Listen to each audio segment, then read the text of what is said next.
Our group was tasked to conduct primary research regarding the playing habits of children with respect to the toys they play with, and then to create a preliminary toy design that could be marketed to children as a Happy Meal toy.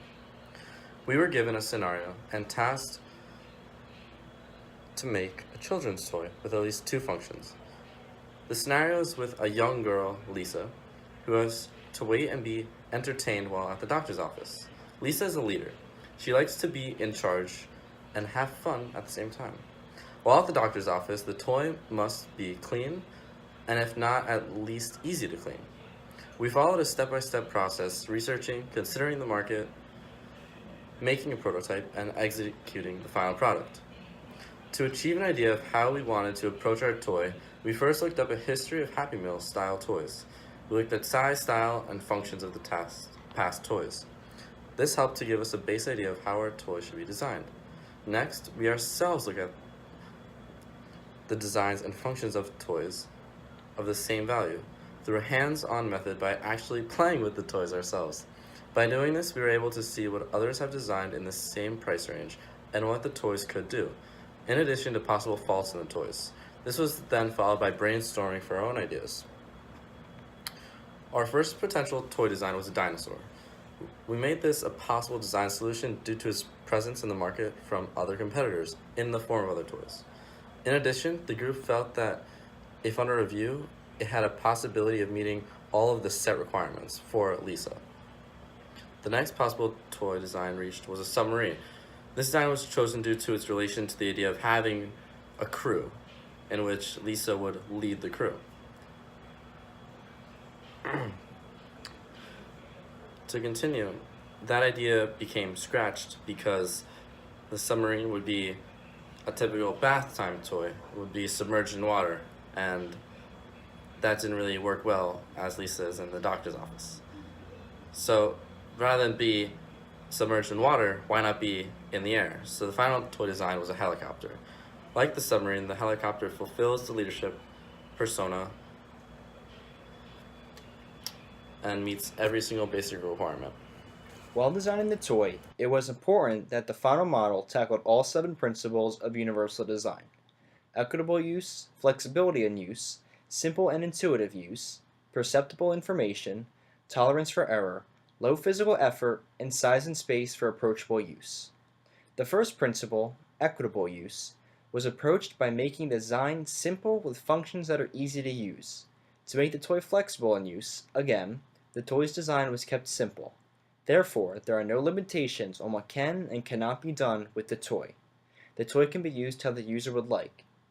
The toy was made to be simple and intuitive by featuring functions that can be explained through feel alone. The hatch on the back of the helicopter has an indent indicating it can be opened. Upon picking up the helicopter, the blades will spin naturally as well, grabbing the attention of the user and signaling that the blades can be spun.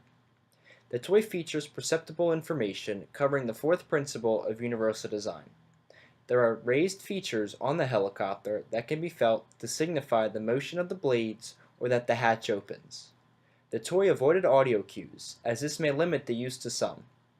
The principle of tolerance for error is important. It is known that kids can be rough with toys. They may drop or throw them. The toy is made with durability to avoid breaking in situations like this or similar scenarios. The walls of the helicopter are thick to avoid breaking, and the blades and hatch are secured on, preventing them from breaking off. This helicopter does not require a high physical effort. It is lightweight, making it easy to be picked up and played with. The blades spin with ease, and the cargo hatch can easily be opened or closed. Finally, the size and space for use are appropriate. The toy is small enough to be easily accessible to a range of hand sizes, but not too small that it can become a hazard. It is essential that a product's design covers all of these principles. Alright, the final prototype and its specifications.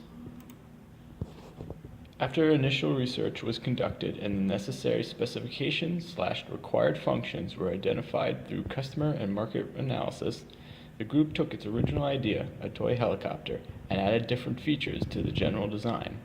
The prototype was then modeled, which was then used to build the prototype. The The prototype was built using a 3D printer to speed up the production time. The prototype helicopter has two main functions: the rotation of the main rotor and the opening of the back hatch to access the inside compartment.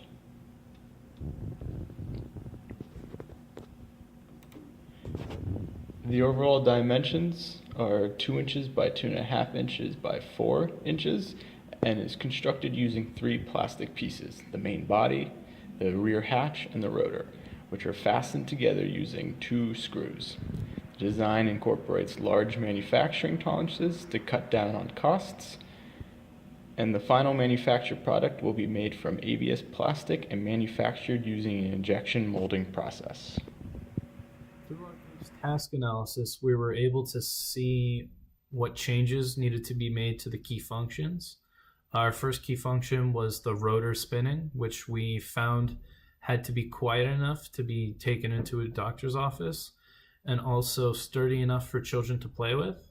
One of the problems that we ran into with the rotor was it being too thin and too sharp.